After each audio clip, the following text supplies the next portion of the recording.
காவல்காரன் PM Bharat media அப்படின்ற நம்மளுடைய சேனலை இது வரைக்கும் சப்ஸ்கிரைப் பண்ணாதவங்க சப்ஸ்கிரைப் பண்ணி ஆதரவு வழங்கும்படி அன்போடு கேட்டுக்கிறேன்.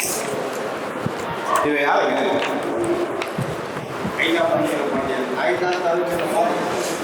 பாண்டியன் ஐந்தாம் தமிழ்ச்சங்கம். கீழே என்ன போட்டிருக்காரு? தலைப்பு கீழே என்ன போட்டிருக்காரு? இந்த தலைப்புல லைவ் ப்ரோக்ராம் நடத்துறாங்க ட்விட்டர்ல. ட்விட்டர் லைவ் தலைப்பு தெலுங்கனே வெளியேறு, இதுதான் தலைப்பு. இந்த தலைப்பின் கீழ் அவங்க அதாவது லைவா ஃபேஸ்புக்கு நம்ம யூடியூப்லலாம் லைவ் வைப்போம் இல்லையா, இது மாதிரி ட்விட்டர் ஐடியில் டேட் எனக்கு சரியாக தெரியல, 8 மணிக்கு live Twitter space live dot அப்படின்ற இதில் அவர் லைவ் பேசியிருக்காரு. இவனை எதிர்த்து நம்ம வீடியோ போட்டிருக்கோம், அரெஸ்ட் பண்ண சொல்லி கேட்குறோம். அரெஸ்ட் பண்ணாங்களா? ஐந்தாம் தமிழ் சங்கத்தினுடைய அந்த பாண்டியராஜனை ஏன் அரெஸ்ட் பண்ணல? என்ன பேசிக்கான் தெரியுமா? நிறைய பேருக்கு தெரியாது. இங்க இருக்கிறவங்களுக்கு தெரிஞ்சவங்க கை தூக்குங்க. இந்த பாண்டியராஜன்றவன் என்ன பேசிக்கான்? அது பேசினதுன்னா நம்ம கேட்டுக்கிட்டு யாருனாலையும் உண்மையாலுமே பொறுமையா இருக்க முடியாது. அப்பேற்பட்ட பேச்சு பேசியிருக்கான். நம்ம இன பெண்களை பற்றி தவறுதலாக பேசியிருக்கான். ஆனால் அவனுக்கு என்ன தைரியம்னா, அவன் பரவாயில்ல, நான் ஒரு சமூகத்தை சொல்கிறேன், உடையார் சமூகம். அவர் ஒரு விஷயத்த பேசியிருக்கார். உடையார் ஃபுல்லுமே நம்ம நாயக்கர் சமுதாயத்துக்கு அண்ணன் தம்பியாக தான் எல்லா இடத்துலையும் பழகிட்டு இருக்காங்க. இப்போ இவர் இவ்வளோ தூரம் பேசுகிறாரு, சந்தோஷத்துக்கு உள்ளே போட்டீங்க, அவனையும் தூக்கி உள்ளே போடாமல் இருக்கீங்க. என்ன பிரச்சனை உங்களுக்கு? அவன் எப்படி அப்படி பேசலாம்? எந்த காரணத்தை கொண்டு நம்ம அதை அனுமதிக்கவே முடியாது. அதனால தான் நான் சொல்றேன், இந்த ஐந்தாம் தமிழ் சங்கத்தை கைது பண்ணணும் அப்படின்றது தான் இந்த கூட்டத்தினுடைய, அந்த பாண்டியராஜனை கைது பண்ணணும் தான் நம்ம இந்த கூட்டத்தினுடைய நோக்கம். அதாவது ஒரு பையன் 12th படிக்கிறாரு. அவரு இந்த 12th கடைசி நாள் வகுப்பு. ஆசிரியர் கேட்குறாங்க, எல்லாருமே இந்த மாணவர்கள் எல்லாருமே நீங்க அடுத்து என்ன செய்ய போறீங்க அப்படின்றத ஒரு வெள்ளை காகிதத்துல எழுதி ஆசிரியர்கிட்ட கொடுங்க. ஏன்னா நீ கடைசி நாள் வகுப்பு 12th முடிச்சிடுறாங்க. எல்லாரும் எழுதுறாங்க. எல்லாருடைய லெட்டரையும் வாங்கி ஆசிரியர் படிக்கிறாங்க. படிக்கிறப்போ ஒரு லெட்டர் மட்டும் ரொம்ப ரொம்ப ஆச்சரியப்படும் வகையில் இருக்கு. அந்த ஆசிரியர் மிரண்டு போயிடுறாங்க. என்ன அந்த பையன் எழுதியிருக்கான் அப்படின்னா, மனித குலத்திற்கு பாடுபடக்கூடிய ஒரு வேலையை நாம் தேர்வு செய்து கொண்டால் நம் வாழ்வில் எந்த ஒரு கஷ்டமும் நம்மை எதுவுமே செய்ய முடியாது. ஏனென்றால் அது மனித குலத்திற்கான தேவையாகும் அப்படின்னு எழுதியிருக்கிறார். அதன் தொடர்ச்சியா மனித குலத்திற்கு பாடுபடக்கூடிய ஒரு வேலையை நம்ம வாழ்க்கையில தேர்வு செஞ்சுட்டோம் அப்படின்னா நம்மளால சுயநலம் கலந்த, வரம்புக்கு உட்பட்ட, குறுகிய எண்ணம் கொண்ட சந்தோஷத்தை உணரவே முடியாது. நம்மளுடைய சந்தோஷம், லட்சக்கணக்கானவருடைய சந்தோஷமே நம்மளுடைய சந்தோஷமாக இருக்கும். நாம் இந்த உலகில் எப்பொழுதுமே வாழ்வோம். அதே மாதிரி நம்மளுடைய இறக்கும் போது நம் சாம்பல்கள் மீது புனிதமான மக்களின் சூடான கண்ணீர் சிந்தப்படும். 17 வயசுல ஒரு தெளிவான ஒரு பார்வை. நம் மார்க்சியம் இல்ல கம்யூனிசம் பேசல, ஆனா எழுதுனது மார்க்ஸ் அவருடைய 16வது வயசுல. ஏன் எழுதியிருக்காரு? எப்படி எழுதியிருக்காரு பாருங்க. நான் என் வாழ்க்கையில ஒரு ஃபீல்டை தேர்ந்தெடுக்க போறேன். அந்த ஃபீல்டு இந்த மனித குலத்திற்கே பயன்படும் வகையில் இருக்கக்கூடிய ஒரு ஃபீல்டு. எனக்கு சொந்தமா பைக் வாங்கினா சந்தோஷம் இல்லை, எனக்கு வீடு கட்டினா சந்தோஷம் இல்லை, எனக்கு கார் வாங்கினா சந்தோஷம் இல்லை. என் மக்கள் சந்தோஷமா இருக்கிறான் பாத்தியா, அதை பார்த்தா போதும், அதுதான் என்னுடைய சந்தோஷம். எவ்வளவு கிளியாரிட்டி பாருங்க, எவ்வளவு தொலைநோக்கு பார்வை பாருங்க. அந்த பையன் எழுதியிருக்கான். அவன் எழுதுறப்ப, நான் சாகுறப்ப புனிதமான மக்களின் சூடான கண்ணீர் சிந்தப்படும் எழுதியிருக்காரு. யாரு? மார்க்ஸ் 17வது வயசுல 16வது வயசுல எழுதுறாரு. இப்ப இந்த தெளிவான பார்வை நமக்கு வேணும். பணத்துக்கு மேல ஒரு விஷயம் இருக்கு இந்த உலகத்துல. என்னது? பணத்தை விட பெருசு. பணத்தை விட பெரிய விஷயம் நிறைய இருக்கு. நம்மளுடைய அடையாளம், ஐடென்டிட்டி. நீ 100 கோடி சம்பாதிச்சிடுற, ஒரு 90 வயசு 100 வயசுல இறந்துடுற. உன் பையன் வந்து உன் போட்டோவை வீட்டில் வச்சிருக்கான், பூஜை பண்றான், மாலை போடுறான். அடுத்து உன் பேரன் வரான், அந்த போட்டோவை வச்சிருக்கான். அதுக்கு அடுத்து இருக்கிற அந்த போட்டோ வச்சிருப்பாங்களா? எந்த பரன்ல எப்படி கிடக்கும் இல்லையா? ஆனா நீ ஒரு வேலையை செஞ்சு அந்த வேலை ஒரு தாக்கத்தை ஏற்படுத்தி அதனால ஒரு புரட்சி ஏற்பட்டு அழியாம வாழ்நாள் முழுக்க இந்த மண்ணில் வாழ்ந்துட்டே இருக்கலாம். அதுக்கு தேவை என்ன தெரியுமா? மனிதர்களுக்கு பாடுபடக்கூடிய ஒரு வேலையை நம்ம தேர்வு செஞ்சு செய்யணும். உங்களுக்கு திருப்தி இருக்காது. எப்ப திருப்தி இருக்காது? 60 வயசுல 70 வயசுல ஏதோ செய்யாம விட்டுட்டுமே, அப்படியே செய்தால நம்ம செஞ்சிருக்கணும் அப்படின்னு தோணும் இல்லையா? அது தோணக்கூடாது நம்ம அமைப்புல இருக்கிறவங்களுக்கு. அதனாலதான் நான் சொல்றேன், இந்த இடத்துல இந்த செவத்துல ஒரு ஆணி அடிக்கிறோம்னு வச்சுக்கோங்க, ஆணியை புடிக்கிறோம், அதுக்கப்புறம் அதை பூச்சி பார்க்குறீங்க. அப்ப நார்மல் செவத்துக்கும் அந்த பூச்சி பார்த்த செவத்துக்கும் வித்தியாசம் இருக்குமா இருக்காதா? தொட்டு பார்த்தா நல்லா தெரியும். நீங்க எப்படிதான் அதை நீங்க இது பண்ணாலும் அந்த ஆணி அடிச்ச இடம் வந்து தனியா தெரியும், ஏதோ ஒரு இடத்துல தெரியும். ஒரு ஆணிய அது இருந்த அடையாளத்தை என்னைக்குமே விட்டுட்டு போகுது அப்படின்னு சொன்னா நமக்கு கொடுக்கப்பட்ட பணி என்ன? நம்மள ஒரு காரணத்துக்காக தான் கடவுள் படைச்சிருக்காரு. என்ன காரணம்? நமக்கு கொடுத்துருக்கு ஒரு வேலை இருக்கு, எனக்கு ஒரு வேலை கொடுத்துருக்காரு, அதை நான் சரியா செய்யணும். ஒடுக்கப்பட்ட 1.5 கோடி மக்கள் உள்ள இந்த நாயக்கர் சமுதாயம், தெலுங்கர் சமுதாயத்தில் இருக்கக்கூடிய மக்களுக்கு தேவையான பிரதிநிதித்துவம், தேவையான இடஒதுக்கீடு எதுவுமே கிடைக்கல. அதை உயிரை கொடுத்தாவது போராடி வாங்கி கொடு, இதுதான் இந்த ஜென்மத்தில் நான் செய்ய வேண்டிய வேலைன்னு எனக்கு நிர்ணயம் பண்ணியிருக்கு. அதைத்தான் நான் செஞ்சுட்டு இருக்கேன்.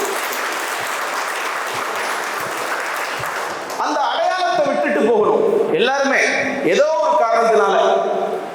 நல்லா தெரிஞ்சுக்கங்க, இந்தியாவுக்கு ராணுவம் முக்கியமா இல்லையா? இந்தியாவுக்கு, தேசத்துக்கு ராணுவம் முக்கியமா? அது மாதிரி இந்த நாயக்கர் தெலுங்கர் சமுதாயத்துக்கு அரசியல் முக்கியம். நீங்க எல்கேஜியில் இருக்கோம், we are studying எல்கேஜி. நமக்கு எப்படி ஓட்டு காசு கொடுக்குறது தெரியாது, எப்படி ஒருத்தனை கவர்றதுன்னு தெரியாது, எப்படி போஸ்டல் ஓட்டை வாங்கி ஓட்டா மாத்துறதுன்னு தெரியாது. அவங்க எல்லாம் பிஹெச்டி, அதாவது பொலிட்டிக்கலி வைப்ரண்ட் கம்யூனிட்டின்னு சொல்லுவாங்க. பொலிட்டிக்கலி வைப்ரண்ட்னா அந்த சமுதாயத்தில் இருக்க எல்லாருக்குமே நல்ல அரசியல் தெரியும். அந்த சமுதாயத்தில் இருக்கிறவங்க எல்லாருமே அரசியல் அத்துப்படி. அவனை எதிர்த்து ஜெயிச்சு நாம ஆட்சி, நமக்கு போர் ஈஸியா வரும். ஈஸியா நமக்கு போர் வரும். ஏன்னா நமக்கு வந்து போர் தான் நம்மளுடைய குலத்தொழில். அதனால போர் நல்லா வரும். இந்த அரசியல் வரமாட்டேங்குது. நாடாளுவது குலத்தொழில், போர் எங்கள் பொழுதுபோக்கு. இதுதான் நம்ம நாயக்கர்களுடைய வேலை.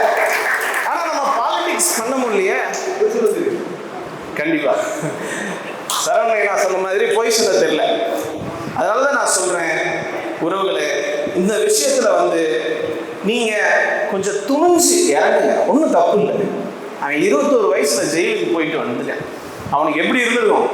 நம்ம சமுதாயம் நம்மளை காப்பாற்றுமா, நம்மளை பாதுகாக்குமா? அதே மாதிரி திண்டுக்கல்லேருந்து சபாசனை வந்திருக்காரு, வக்கீல வச்சு பெயில் போட்டு அவ்வளோ தூரம் போனார். இங்கே காளி எங்கே வந்தார்? இப்போ காளி வந்தார், கப்பலூர் காளி உள்ள வந்தார், வழக்கறிஞர் காளி. நான் கேட்டேன், காளி ஒரு ஆட்குணர்வு மனு போடணும், காளி மிஸ்ஸிங் கேஸு போடணும். காளி எவ்வளோ தள்ளி போட்டு அக்கௌண்ட்டில்? அண்ணே சும்மா இருக்குண்ணே, நான் போட்டுக்கிறேனே கேஸ, நான் பார்த்துக்கிறேனே, ஆட்குணர்வு மனு போட மாட்டேனே. எப்படி இருக்காங்க பாருங்க வக்கீல் நம்ம அமைப்புல. நான் எதனால பண்றேனே, நான் ஃப்ரீயா பண்றேனே, என்னன்னே அக்கௌண்ட்ல பணம் போடவான்னு கேட்குறீங்கன்னு சொல்லி இப்படிப்பட்ட ஒவ்வொருத்தரா நம்ம இதில் வந்து மாறி மாறி மாறி மாறி உள்ள வரப்ப இந்த 5ஆம் தமிழ் சங்கம் அப்படின்ற இந்த சுண்டக்கா பயில வந்து நம்ம டெஃபினட்டா நம்ம சந்திக்கலாம். இவன் வந்து நான் ஏன் சொல்றேன்னு கேட்டீங்கன்னா, இவனை எதிர்த்து வந்து நம்ம வீடியோ போட்டிருக்கோம், அரெஸ்ட் பண்ண சொல்லி கேட்குறோம். அரெஸ்ட் பண்ணாங்களா? 5ஆம் தமிழ் சங்கத்தினுடைய அந்த பாண்டியராஜனை ஏன் அரெஸ்ட் பண்ணல? என்ன பேசிக்கான் தெரியுமா? நிறைய பேருக்கு தெரியாது. இங்க இருக்கிறவங்களுக்கு தெரிஞ்சவங்க கை தூக்குங்க. இந்த பாண்டியராஜன்றவன் என்ன பேசிக்கான்? அது பேசினதுன்னா நம்ம வந்து கேட்டுக்கிட்டு யாருனாலையும் உண்மையாலுமே பொறுமையா இருக்க முடியாது. அப்பேற்பட்ட பேச்சை பேசியிருக்கான். நம்ம இன பெண்களை பத்தி தவறுதலா பேசியிருக்கான். ஆனா அவனுக்கு என்ன தைரியம்னா, அவன் வந்து பரவாயில்ல, நான் ஒரு சமூகத்தை சொல்றேன், உடையார் சமூகம். அவர் வந்து ஒரு விஷயத்த பேசியிருக்காரு. உடையார் ஃபுல்லுமே நம்ம நாயக்கர் சமுதாயத்துக்கு அண்ணன் தம்பியா தான் எல்லா இடத்துலையும் பழகிட்டு இருக்காங்க. இப்ப இவர் வந்து இவ்வளவு தூரம் பேசுறாரு, சந்தோஷத்துக்கு உள்ள போட்டீங்க, அவரையும் தூக்கி உள்ள போடாம இருக்கீங்க. என்ன பிரச்சனை உங்களுக்கு? அவன் எப்படி அப்படி பேசலாம்? எந்த காரணத்தை கொண்டு நம்ம அதை அனுமதிக்கவே முடியாது. அதனால தான் நான் சொல்றேன், இந்த 5ஆம் தமிழ் சங்கத்தை கைது பண்ணணும் அப்படின்றது தான் இந்த கூட்டத்தினுடைய, அந்த பாண்டியராஜனை கைது பண்ணணும் தான் நம்ம இந்த கூட்டத்தினுடைய நோக்கம். எப்பயுமே குறிப்பு நான் எடுத்து வச்சு பேசுகிற ஆள் இல்லை, நான் பாட்டுக்கு தான் பேசக்கூடிய ஆள். நல்லா கேட்டுக்கோங்க. ஒரு ஸ்பைடர்னு ஒரு படம் வந்துச்சு, எஸ்.ஜே. சூர்யா ஹீரோ, யார்? மகேஷ் பாபு. அதில் ஒரு டைலாக் வரும், அதை சொல்லணும்னா ரொம்ப டைம் எடுக்கும். இளைஞர்களுக்கு படத்தின் பேரில் வச்சு ஏதாவது ஒரு விஷயம் சொன்னாதான் புரியுது. அதில் ஒரு விஷயம் சொல்லுவான், ஆடு அதிகமாக இருக்கிறதுனால வெட்டி கொண்டு சாப்பிட்றீங்க, ஆனால் மாடை ஏன் கொல்ல மாட்டேன்றீங்க அப்படின்னு கேட்பான். யாரு? இந்த சைக்கோ சூர்யா. ஆடு அதிகமாக இருக்கிறது ஆட்டின் மேலே தப்பா, கம்மியாக மாடு இருக்கிறதுனால அதை நீங்கள் கொல்ல மாட்டீங்கன்னு சொல்லி. அந்த உரையாடலுடைய முடிவு எங்க வரும்னா, வலியவன் வாழ்வான்ற இடத்துல முடியும். நீங்க அரசியல் வேணாம் வேணாம் வேணாம்னு சொல்லி நம்ம மக்கள், நம்ம நயனாமார்கள், நம்ம வீட்டில் இருக்கிறவங்க சொல்றீங்க, பேசுறீங்க. அரசியல் இல்லாம எதுவுமே அடையாது. எல்லா கதவுக்குமான பூட்டு, இந்த எல்லா பூட்டுக்குமான சாவி அந்த இடத்துல தான் இருக்கு. அது டெஃபினட்டா நம்ம செஞ்சுதான் ஆகணும், காலத்தின் கட்டாயம். 5ஆம் தமிழ் சங்க பாண்டியராஜனையே நம்மளால அரசு பண்ண வைக்க முடியலையா? இனி எங்கிட்டு சீமான? சீமானுடைய கொள்கை என்ன? தெளிவா சொல்றான், எங்கு பிறப்பினும் தமிழன் தமிழனே, எங்கு பிறப்பினும் அயலான் அயலானே. இப்ப கொஞ்சம் மறைஞ்சிருக்காரு, மாத்திருக்காரு. ஒண்ணும் இல்லை, எங்கேயாவது இடத்துல நேர்காணல்ல கேளுங்க, யாரெல்லாம் தமிழர்கள்னு கேளுங்க, இவங்க எல்லாம் தமிழர்கள்னு சொல்லி நம்ம திரும்ப சொல்லுவாங்க. நான் 500 வருஷமா இங்க இருக்கிறேன், ஆனா என்னை தமிழன் இல்லைன்ற இதை தெளிவா சொல்லி அரசியல் பண்ணிட்டு இருக்கான். அந்த கட்சியை சேர்ந்தவங்களுக்கும் சரி, நாம தக்க பதிலடி கொடுக்கணும் அப்படின்னு சொன்னா, வெகு விரைவில் நாமளும் கொஞ்சம் அந்த எப்படி சொல்றது, சாக்ரிஃபைஸ் பண்ணி நம்ம கடமையை செய்யறது. என் தட்டுல சாப்பாடு இருந்தா எனக்கு பத்தாது, நம்ம மக்களுடைய எல்லாருடைய தட்டுலையும் சாப்பாடு இருக்கணும். எம்பிசில, டிஎன்டில, உட்பிரிவுல நம்ம மக்களுக்கு உள்ளிட ஒதுக்கீடு கேட்கிறோம். எப்படி நடக்கும்? வடுகல்ல ரோஸ்டர் மெத்தட்ல 3 இஸ்லாமியர்களுக்கு போக இருக்கு. அந்த 25% வடுகலுக்கு உள்ளிட ஒதுக்கீடு கொடுங்கன்னு கேட்கிறோம். நம்ம பேசுறது எதுவுமே ஜெயிக்க மாட்டேங்குது. ரொம்ப ரொம்ப ரொம்ப வருத்தமா இருக்கு. அதனால நான் சொல்றேன், நாம வெகு விரைவில் ஒரு சில விஷயங்கள் செய்யணும். நேற்று பார்த்தீங்களா, சீமான அந்த தேட்டருக்குள்ள எந்திரிச்சு ஒரு 4 பேர் தான் இருக்கான். அந்த படம் ஓடக்கூடாது, டிக்கெட் எடுத்து உள்ள போயிடுறேன், கொடியெல்லாம் மடிச்சு உள்ள வச்சுக்கிறேன். டிக்கெட் எடுத்து உள்ள போயிட்டு சீட்ல இருந்து டபரவும் எழுந்து வந்து ஸ்கிரீன் முன்னாடி நாம் தமிழர் இந்த படத்தை தடை செய்யன்னு சொல்லி 4 பேர் தான். துணியணும்ல. என்ன பெரிய கேஸ்? என்ன பெரிய கேஸ்? ஒன்றும் கிடையாது, துணியணும். நான் சொல்றேன், மதுரையில இருந்து கட்டபொம்மன் சிலையில இருந்து கப்பலூர் கட்டபொம்மன் சிலை வரைக்கும் நடைப்பயணம் நடப்போமா? 20 கிலோமீட்டர். ஏற்கனவே ஆதி மாப்பிள்ளைகிட்ட கேட்டேன், ஒரு 500 பேர் சேர்ந்து நடப்போம், எல்லா கிராமங்களுக்கும் நடைப்பயணம் போவோம். என்னைக்குன்ற தேதி சொல்றேன், வாங்க போவோம். இனி நம்மளுடைய மாற்றம் ஒண்ணுன்னா வரணும் இல்லையா? ஏதாவது விஷயம் செய்யணும் இல்லையா? அதுக்காக நான் சொல்றேன், இன்னைக்கு நமக்கு ஒரு 10 லட்சம் பேர் நம்ம வீடியோவை பார்க்குறாங்க. ட்விட்டர்ல, இன்ஸ்டாகிராம்ல என் முகத்தை, பரத்ன்ற இந்த முகத்தை தமிழ்நாட்டில் ஒரு 10 லட்சம் பேருக்கு தெரியும். நாம் தமிழர்ல இருக்க எல்லாத்துக்குமே தெரியும். 10 லட்சம் பேருக்கு நம்ம சமுதாயத்தில் இருக்கவங்களுக்கு நல்லா தெரியும். இந்த 10 லட்சத்தை நம்ம சமுதாயத்துக்காக பேசுறாங்க. 1.5 கோடியில 10 லட்சம் பேருக்கு தெரியுது. இந்த 10 லட்சத்தை ஓட்டா மாத்தணும்னு வச்சுக்கோங்க, நம்ம கையில மிகப்பெரிய பலம் வரும். அது மாற்ற முடியுமான்னு கேட்டா அதுவும் முடியும்.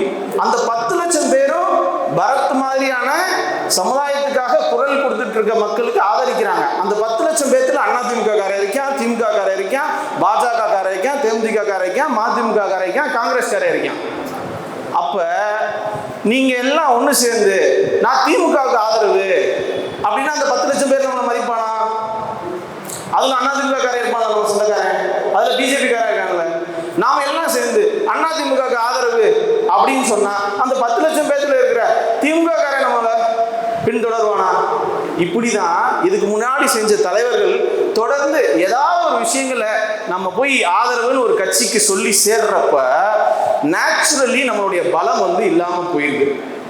இந்த முறை நான் சொல்றேன், ஐயோ இதெல்லாம் திரும்ப திரும்ப இந்த விஷயத்த சொல்லிட்டே இருக்கிறீங்கன்னு சொல்லி கேட்குறாங்க. என்னன்னே தனித்தா தனித்தா தனித்தா அப்படின்னு சொல்லி ஒன்றும் இல்லை. ஒரு கட்சி எடுத்துக்கோங்க, அந்த கட்சியில இருக்கிறவரு அவர் போல்டா தைரியமா மன்னர் வீரபாண்டிய கட்டபொம்மன் சிலையை வச்சு கொடுன்னு சட்டசபையில பேச முடியுமா? அவருக்கு ஓனர் யாரு? அவருடைய பாஸ் யாரு? கேட்டா தெலுங்கர்கள்ல 11 அமைச்சர்கள், 35 எம்எல்ஏக்கள் இருந்து என்ன பிரயோஜனம்? அவன் குடும்பம், அவன் அமைச்சருடைய குடும்பம் கோடிக்கணக்கில் சம்பாதிச்சிருக்கு. என் பையனுடைய என் மக்களுடைய வாழ்வாதாரம் 1% கூடியிருக்குன்னு சொல்லி இந்த அமைச்சர்னால, எந்த அமைச்சர்னாலையாவது? நம்ம ஆசை என்ன?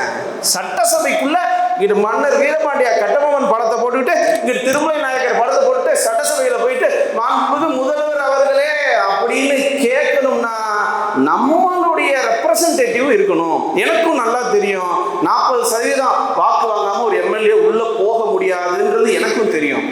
அது யாருக்குடியாவது கூட்டணி சேரணும்ன்றது எனக்கும் தெரியும். ஆனா ஒரு முறை நீங்க கொண்டு போய் சேர்க்க வேண்டியது, கிராமங்கள்ல பெண்களுக்கு இப்படி ஒரு அமைப்பு இருக்குன்னே தெரியல. 2 வருஷத்துக்கு மேல போராடுறோம். நம்ம இனத்துல இந்த முருகேச பாண்டியனை 20 வருஷமா இதே வேலையா இருக்கிறாரு. அங்க விடுதலை கழகம் கோ நாகராஜன் ஒருத்தர் இருக்காரு, 25 வருஷமா கட்சி நடத்திட்டு இருக்காரு. ஒவ்வொருத்தவங்களும் முழு நேரமா இந்த சமூக பணி செஞ்சுட்டு இருக்கவங்களுக்கு இதான் நிலைமை, விடாம செஞ்சுட்டு இருக்கவங்களுக்கு இதான் நிலைமை. அடுத்த கட்டத்துக்கு போறதுக்கு தான் இப்ப இவ்வளவு தூரம் ஒரு கூட்டத்தை கூட்டிட்டு என்னங்க எம்எல்ஏ இப்படி எல்லாம் பேசிட்டு இருக்கீங்களே நினைக்க வேண்டாம். நிச்சயமா எல்லாமே சாத்தியம் தான். எல்லாமே ஒரு இடத்துல இருந்து ஆரம்பிக்குது. அந்த வகையில தான் நம்ம பேசிட்டு இருக்கோம். அதனால வந்து எல்லாரும் கொஞ்சம் அடுத்த கட்டத்துக்கு துணிஞ்சிருங்க. நம்ம பெரிய பக்கம்பட்டி கணேசனே சொன்னாரு, அண்ணா நம்ம எதுனாலும் செய்யணும்னே வைக்கணும்னேன்னு சொல்லி. நான் சொல்றேன்ல, ஜாபிதா பிரகாரம் 62,500 ஓட்டு இருக்குங்க. இன்னைக்கு 10 லட்சம் பேர் நம்மளை ஃபாலோ பண்றாங்க. 10 லட்சம் பேரும் அவன் நமக்கு பேசுறதுக்கு ஒரு ஆள் இருக்கியா, என்ன வேணா செய்யறது துணிஞ்சு பேசுறாயா, எதை வேணா சந்திப்போம்ன்றாயா, பிறப்பு இறப்பு ஒரு முறை தான், செத்தா இந்த சமுதாயத்துக்காக சாவம் பேசுறாயா, இவனுக்கு நம்ம அப்ப எல்லாம் பறந்து இருக்கும். இது நம்ம சொந்த தொகுதி, அவ்வளவுதான். மற்றபடி எல்லா ஊர்கள்லயும் எந்த பிரச்சனை நடந்தாலும் முதலா போய் நின்று அந்த பிரச்சனையை சால்வ் பண்ணி நம்ம பையனுக்கு தைரியமா இரு, பின்னாடி பெரிய அமைப்பு இருக்குன்ற தைரியத்தை கொடுக்கணுன்றதுக்காக மட்டும்தான் நம்ம இந்த வேலையை செஞ்சுட்டு இருக்கோம். அதனால நான் திரும்பவும் சொல்றேன், பிறப்பின் அடிப்படையில் நாம 2ஆம் தர 3ஆம் தர குடி அப்படின்னு சொல்றாங்க. உனக்கு ஒரு சில உரிமை கிடையாது. காரணம், நீ இந்த குடியில பிறக்கிறதுனால உனக்கு ஒரு சில உரிமைகள் கிடையாது. இதை ஏற்றுக்கிறீங்களா? எனக்கு புரியல. நாம் தமிழர் கட்சியில நிறைய பேர் போய் நேத்தி கூட உதயா எங்க இருக்கு அப்படி கொளத்துவாய்ப்பட்டியில இருந்து சேர்ந்திருக்காங்களா, ராயபாளையத்துல இருந்து நாம் தமிழர் சேர்ந்திருக்காங்க. உங்களுக்கு என்ன சொல்றாங்க, நீ இந்த நாயக்கர் சமுதாயத்துல பிறந்திருக்கல, உனக்கு ஒரு சில உரிமை கிடையாது. இந்த தமிழ்நாட்டுல மற்றவங்களுக்கு இருக்கிற ஒரு உரிமை உனக்கு கிடையாது. நீ வாழலாம், ஆளக்கூடாது. ஆளக்கூடாதுன்னா சூப்பர் ஸ்டார் ரஜினிகாந்த் முதலமைச்சர் ஆகக்கூடாதுன்னு சீமான் சொன்னதா நாம நினைச்சுக்கிட்டு இருக்கோம். வார்டுல சொல்றேன், ஒவ்வொரு வார்டுலையும் சொல்றேன், அண்ணே நீங்க வாழலாம்னே, எதுக்குன்னு இந்த வார்டை ஆளணும்னு நினைக்கிறீங்க? ஆரம்பிக்குதா கதை? கீழே வரைக்கும் வந்துருச்சா? இனியும் நம்ம விட முடியுமா?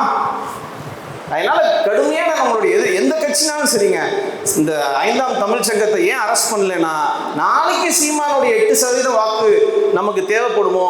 பிஜேபி அப்படி நினைக்குது, அதிமுக அவன் நினைக்குது, விஜய் அப்படி நினைக்கிற, அப்படி காங்கிரஸ் அப்படி நினைக்குது.